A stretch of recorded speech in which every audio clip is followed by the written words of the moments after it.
আলাম ইয়ানি লিল্লাযীনা আমানু আন তাখশা কুলুবুহুম লিযিকরিল্লাহ। আল্লাহ বলে, আমার ইমানদার বান্দা, আমি আল্লাহর ভয়ে, আমার স্মরণে, আমার জিকিরে, আমার গোলামির জন্যে তুমি বান্দা মোমেন দিলটা নরম হওয়ার সময় ইমানদার আজও কি হয়নি? 30 বছর ধরে সুদ খাচ্ছেন, হায় বাবা ছেড়ে দেওয়ার টাইম আজও কি হয়নি? 60 বছর ধরে বিড়ি সিগারেট খান, আহা আল্লাহর বান্দা আজও কি ছেড়ে দেওয়ার টাইম হয়নি?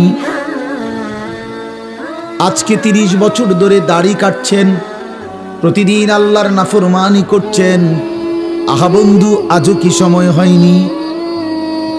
খোদার 365 দিন কোনদিন তুমি ফজরের নামাজ পড়লা না যুবক? তাইলে আর কোনদিন কি তোমার নামাজের সময় হবে না? তুমি কি আর ভোরের সূর্য দেখবা না? তুমি কি আর ভোরের আলো দেখবা না? তুমি কি ফজরের সেজদা দিবা না? তুমি কি ভোরবেলা তোমার মনিবের গোলামি করবা না?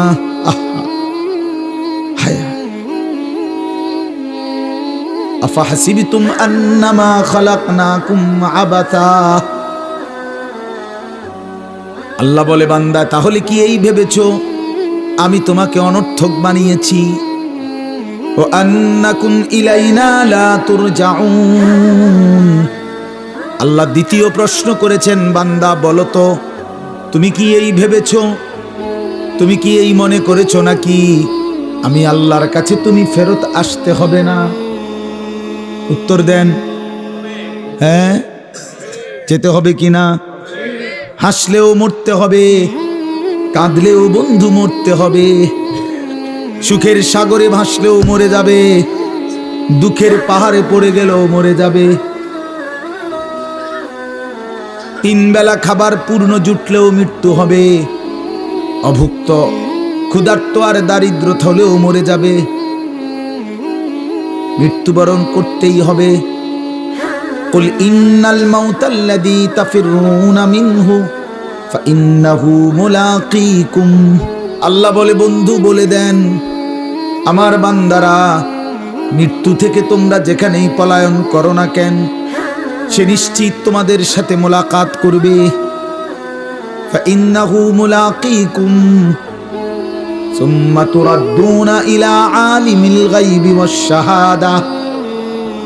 অতঃপর আল্লাহ বলেন, সবাইকে মৃত্যুর মাধ্যমে প্রকাশ্য এবং গোপন সব কিছু জাননেওয়ালা সত্তা মহান আল্লাহর নিকটেই ফেরত নেওয়া হবে।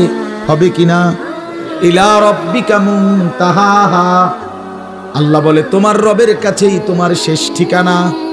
ইলাইহিল মাসির, তার কাছেই প্রত্যাবর্তন। ইলাইহি তুরজাউন, তার কাছেই ফেরত যাবে। ইলাইহি তুহশারুন, তার কাছেই একত্রিত হবে। বারবার আছে কোরআনে, বারবার বারবার এই কথাটা বারবার আল্লাহ বলছে, এই বান্দা ফিরতেই হবে, ফিরতেই হবে, ফিরতেই হবে। এই বান্দা, আমি ঘুড়ির সুতা ছাড়ছি, আমি রব্বুল আলামিন নাটাই ছাড়ি নাই, সুতা ছাড়ছি, সুতা, নাটাই না, নাটাই আমার হাতে। 60 বছরের সুতা ছেড়ে দিছি, 70 বছরের সুতা ছেড়ে দিছি, 90 বছরের সুতা ছেড়েছি, কিন্তু নাটাই আমার হাতে। ঠিক মুহূর্তে আমি মালাকুল মউত পাঠিয়ে 1 সেকেন্ডেই আমার ঘুড়ি আমার কাছে নিয়ে আসবে। মা তাসবিকু মিন উম্মাতিন আজালাহা ওয়া মা ইস্তাখিরুন। আল্লাহ বলে, কোন জাতি গোষ্ঠী মৃত্যুর সময় 1 সেকেন্ড আগাইতেও পারবে না, পিছাইতেও পারবে না। পারবে কি? ওয়ালান ইউআখিরাল্লাহু নাফসান ইদা জাআ আজালুহা।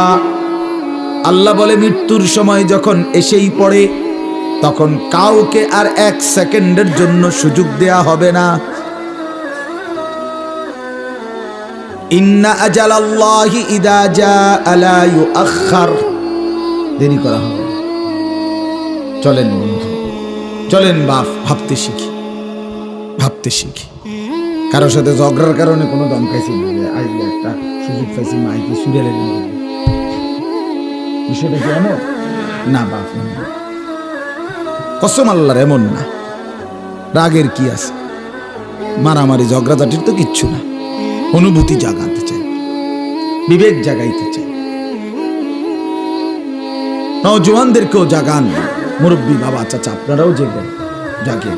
আপনাদের ঘর, আপনাদের পরিবার, আপনাদের স্ত্রী সন্তান, মানুষগুলো নিয়ে যদি সুন্দর হয়, নিজের স্ত্রী, নিজের ছেলে মেয়ে, নিজের জীবন, খোদার কসম বাপ, এই মানুষ যারা, মানে আমি, আমার স্ত্রী, আমার ছেলে মেয়ে, আমার ফ্যামিলি, তাদের দিন, তাদের চরিত্র, তাদের আখলাক, তাদের নামাজ, তাদের বন্দিগি, আল্লাহর কসম এটাই জীবনের সার্থকতা।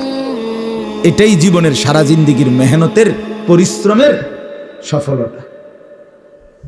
সারা জীবন পরিশ্রম করে 60 বছরে আমি শুধু খাট পালং সোফার ফার্নিচার বানাইলাম, আসবাবপত্র আর গহনা বানাইলাম, ইট বালু আর সিমেন্ট আর টাইলসের মেহনতি করে গেলাম, এটা তেমন উল্লেখযোগ্য কিছুই হলো না।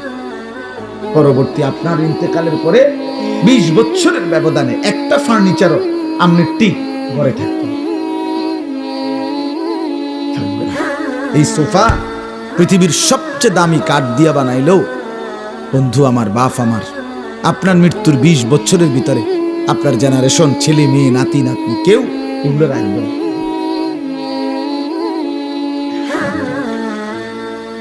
বলবে এগুলো এখন আর চলে না, এই ডিজাইনে ওনার চলে না, ফেলাও এগুলো। কেউ যদি বলে এরে পুত, এই বেটা, তোর আব্বারে আমি নিজে দেখছি রে, রৌদ্রের মধ্যে মেস্তুরির সামনে দাঁড়াই আসিল টাটকা রোদে, কি কষ্ট করে যে বানাইছে তোর আব্বা নিজে থেকে, তুই এত কষ্টের বানানো তোর বাবার জিনিস ফেলে দিস না। ছেলেটা বলবে না কাকা কি কর, জিনিস চলে না, এটি লইয়া বইয়া থেকে লইব, ঠিক কিনা বলেন? এটা চলে না। এই সোফা এখন চলে না, তো এই খাট এখন চলে না, এগুলো এখন নিয়ে বসে থাকলে হবে না। তাহলে এই দুনিয়ার এই আসবাবপত্র বন্ধু বাপ, এগুলো চলে না, কিন্তু আল্লাহর কসম সেজদা চলতেই থাকবে, জিকির চলতেই থাকবে, আল্লাহর রাস্তার সাদাকা চলবে, রোজা চলবে, একেবারে জান্নাত পর্যন্ত আপনার হাতে ফেরত দিবে।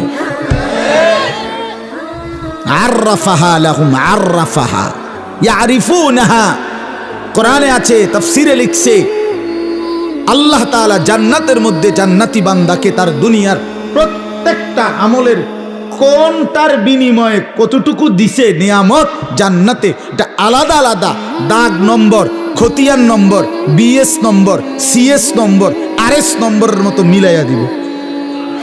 এ বলে দিবে 5ই মার্চ 2024 রোজ মঙ্গলবার 10টা 47-এর সময় ফেরেশতা বলে, আপনি যে একবার সুবহানাল্লাহ পড়ছিলেন, এই সুবহানাল্লাহর বিনিময়ে আপনি জান্নাতের এইটুকু নিয়ামত পাইছেন, বুঝে নেন।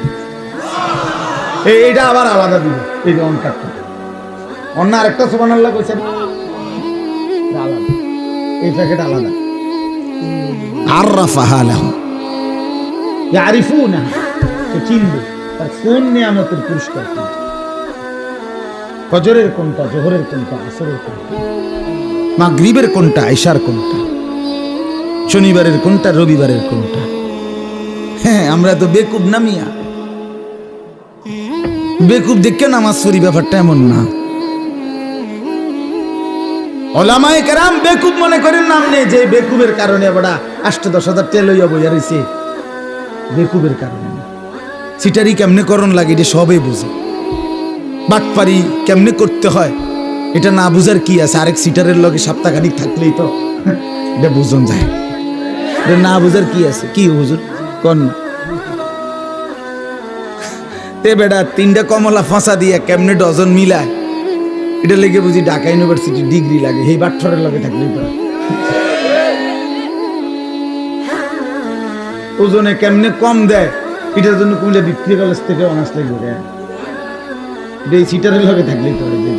দোস্ত কোন ফাঁকি দিয়ে কমটা দেন, হেঁটে করবো 3টা দিন তুই শুধু খেয়াল করবি কেমন হয় যে কাস্টমার ঠগায়, এরপরে তুইও পারবি, এটা তো ঠিকই, তো সবাই তো পারবে, দুনিয়া না বুঝার কি আছে বলেন বাপ।